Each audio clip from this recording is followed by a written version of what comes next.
Magandang gabi, Philippine Air Force. Alamin natin ang magiging lagay at taya ng panahon ngayong araw ng Martes, August 11, 2026 at sa mga susunod na mga araw. Para sa ating synoptic situation, sa kasalukuyan, meron tayong minomonitor na low pressure area sa labas ng ating Philippine Area of Responsibility. At kanina nga alas 2 ng hapon, ito ay namataan sa layong 1,650 km east of extreme northern Luzon. Ang nasabing low pressure area ay mataas ang tsansa na maging isang ganap na bagyo o tropical depression sa susunod na 24 oras. Habang southwest monsoon naman ang siya nakakapekto dito sa Luzon.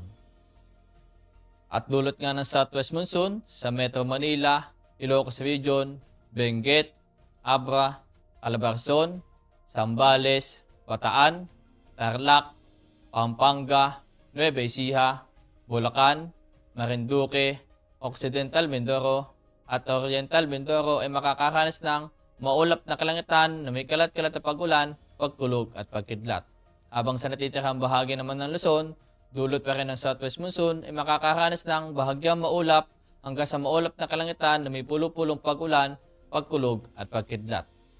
Habang sa Visayas at Mindanao ay makakaranas ng bahagyang maulap hanggang sa maulap na kalangitan na may pulo-pulong pag-ulan, pagkulog at pagkidlat. Dulot naman niya ng mga localized thunderstorm. At para naman sa susunod na 3 araw dito sa Metro Manila, Cavite, Lipa City, Angeles, simula Huwebes hanggang Sabado ay makakaranas ng maulap na kalangitan na may kalat-kalat na pag-ulan, pagkulog at pagkidlat.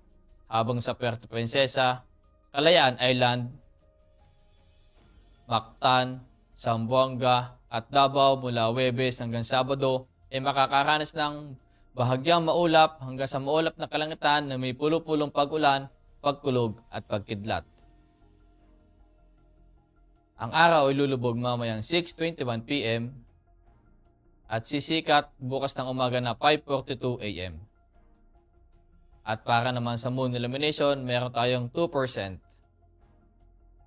At para manatiling updated sa lagay at taya ng panahon, i-follow lamang ang Air Force Weather Center sa aming mga official social media accounts.